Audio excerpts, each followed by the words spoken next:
Bandhavgarh tiger reserve में 72 घंटे में 10 हाथियों की मौत ने मध्य प्रदेश में वन्य जीव सुरक्षा पर सवाल उठाए हैं। अब प्रधानमंत्री कार्यालय ने मध्य प्रदेश सरकार से हाथियों की मौत की रिपोर्ट मांगी है। मुख्यमंत्री ने हाथियों के प्रबंधन के लिए छत्तीसगढ़ से भी सहयोग का आश्वासन दिया है। हाथियों की मौत का कारण अभी जांच के अधीन है। प्रधानमंत्री कार्यालय ने मध्य प्रदेश सरकार से हाथियों की मौत को लेकर रिपोर्ट मांगी है। हाथियों की मौत प्रथम दृष्टया कोदो की फफूंद युक्त फसल खाने से मानी जा रही है, लेकिन अभी विशेषज्ञ इसको लेकर एकमत नहीं है। नतीजतन प्रदेश सरकार पीएमओ को रिपोर्ट भेजने के लिए फिलहाल किसी निष्कर्ष पर नहीं पहुंच सकी है और मामला अटका हुआ है।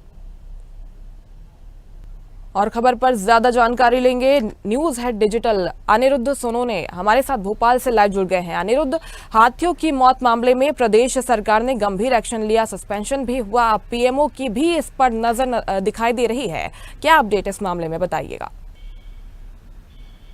देखिए, मध्य प्रदेश के बांधवगढ़ में शर्मसार करने वाली घटना में 10 हाथियों की मौत हुई थी। हालांकि राज्य सरकार ने इस पर तुरंत फैसला लिया, जांच दल बैठाई, 24 घंटे में जांच बुलवाई, लेकिन अभी भी वो जांच किसी निष्कर्ष पर नहीं पहुंची है। सरकार ने हालांकि इसमें 2 बड़े अधिकारियों को भी निलंबित किया, सस्पेंड किया, लेकिन अभी भी ये मामला पूरी तरह से स्पष्ट नहीं हो पाया है कि बांधवगढ़ में 29 अक्टूबर को 4 हाथियों की मौत हुई थी। उसके बाद ये सिलसिला बढ़ते बढ़ते 10 हाथियों की मौत तक पहुंचा और इस घटना ने न केवल देश भर में बल्कि दुनिया भर में मध्य प्रदेश का नाम खराब किया है। तो प्रधानमंत्री कार्यालय ने इसको पूरी तरह से संज्ञान में लिया है और प्रधानमंत्री कार्यालय ने हालांकि राज्य सरकार की तारीफ की कि उन्होंने जल्दी से इस पूरे मामले में एक्शन लिया, कार्रवाई की, लेकिन उन्होंने प्रधानमंत्री कार्यालय ने यहां से पूरी रिपोर्ट मंगवाई है कि किस तरह इन हाथियों की मौत हुई, बांधवगढ़ टाइगर रिजर्व में चल क्या रहा है। और देखा जाए तो 1500 किलोमीटर से ज्यादा फैले गए बांधवगढ़ टाइगर रिजर्व में 3 कोर और 4 बफर जोन आते हैं और इन्हीं में टाइगर्स के साथ साथ अन्य वन्य जीव भी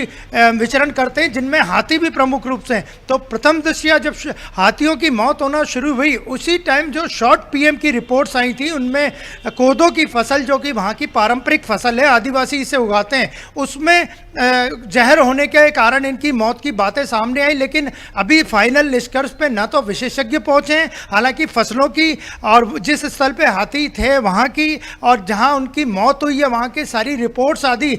फॉरेंसिक लैब्स में भेजी गई है, दूसरी लैब में भेजी गई है, लेकिन न तो विशेषज्ञों की राय, वाइल्ड लाइफ एक्सपर्ट्स की राय इस पर स्पष्ट हुई है, न ही कोई रिपोर्ट सामने आई है। तो प्रधानमंत्री कार्यालय ने इसको अत्यंत चिंताजनक विषय मानते हुए इसकी रिपोर्ट दिल्ली बुलवाई है और राज्य सरकार ने हालांकि इस मामले में 24 घंटे में जो रिपोर्ट बुलवाई थी, उसमें वन राज्य मंत्री दिलीप अहिरवार खुद बांधवगढ़ टाइगर रिजर्व पहुंचे थे, उन्होंने वहां दौरा किया था। इसके बाद फील्ड डायरेक्टर गौरव चौधरी को निलंबित किया, एक और अधिकारी एससीएफ को निलंबित किया गया, लेकिन प्रधानमंत्री कार्यालय की इस मामले पे पूरी नज़र बनी है और उन्होंने राज्य सरकार से जल्द रिपोर्ट मांगी है कि 10 हाथियों की बांधवगढ़ टाइगर रिजर्व में कैसे मौत हुई। और जहां तक सूचना मिल रही है तो ग्रामीणों से जो चर्चा की गई है उसमें यह बात सामने आई कि ग्रामीणों का कहना था कि कोदो की फसल से न तो आज तक किसी छोटे या बड़े जानवर की मौत हुई है और न ही किसी ग्रामीण की या किसी इंसान की मौत हुई है। तो कोदो की फसल पे जो सवाल खड़े हो रहे हैं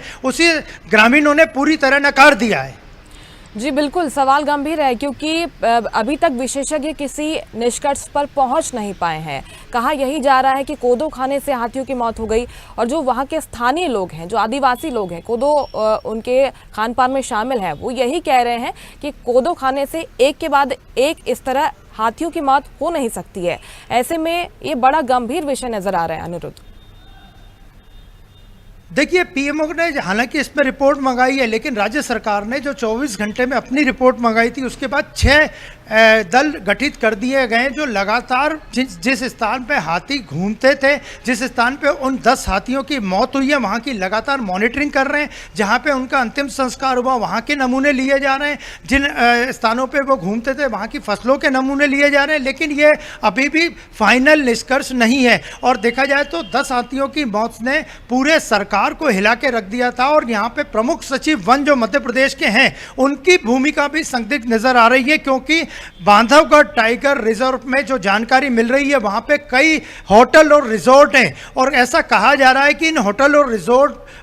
के जो संचालक हैं वो सभी प्रभावशाली और बड़े लोग हैं। इन्हें हाथियों से खासी दिक्कत थी, क्योंकि हाथी अक्सर इनके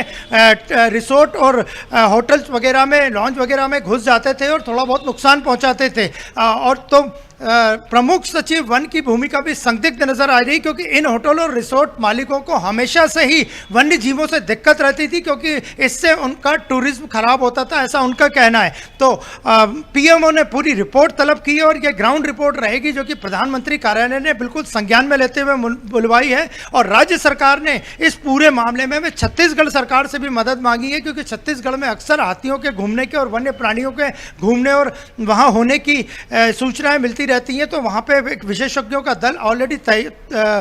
तैयार है, बना हुआ है। तो मध्य प्रदेश सरकार ने छत्तीसगढ़ सरकार से भी इस मामले में मदद मांगी है और जल्द ही पीएमओ को मध्य प्रदेश सरकार रिपोर्ट भेजेगी। लेकिन फिलहाल अभी तक न तो वन्य विशेषज्ञ किसी निष्कर्ष पे पहुंच पाए और न ही किसी फॉरेंसिक लैब से या अन्य लैब से कोई रिपोर्ट की पूरी जानकारी आई है कि 10 हाथियों की मौत कैसे हुई। अनिरुद्ध, जैसे आप जिक्र कर रहे हैं कि अधिकारियों की मिलीभगत यहाँ पर हो सकती है, क्या इस पूरे मामले में कोई बड़ी साजिश, बड़े स्तर पर साजिश की गई है और हाथियों को साजिश के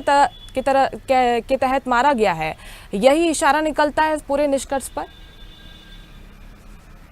देखिए, हालांकि सरकार ने, मध्य प्रदेश सरकार ने तुरंत कार्रवाई करते हुए 24 घंटे में रिपोर्ट बुलवाई, 2 अधिकारियों को सस्पेंड किया, लेकिन अभी भी जो शक की सुई है वो शिकारियों पे और अन्य लोगों पे ही घूम रही है, क्योंकि ग्रामीणों ने वहाँ कई मीडिया रिपोर्ट्स में भी और अन्य लोगों को भी, जो पुलिस को भी जानकारी दी है कि उनका इस घटना से कोई लेना देना नहीं है। हालांकि हाथी उन्हें अक्सर नुकसान पहुँचाते थे, उनकी फसलों को नुकसान पहुँचाते थे, लेकिन वहाँ ज़्यादातर बांधवगढ़ टाइगर रिजर्व में आदिवासी लोग रहते हैं और वो हाथी को जैसे देवता की तरह मानते हैं, वन्य जीवों को। तो उनका स्पष्ट कहना था कि हाथियों को नुकसान पहुंचाने में ग्रामीणों की कोई भूमिका नहीं है। और कोदो की जो फसल है उन पे भी उन्होंने अपनी स्थिति स्पष्ट की कि इस फसल से न तो किसी इंसान की या किसी वन्य प्राणी की मौत हो सकती है। अब सीधा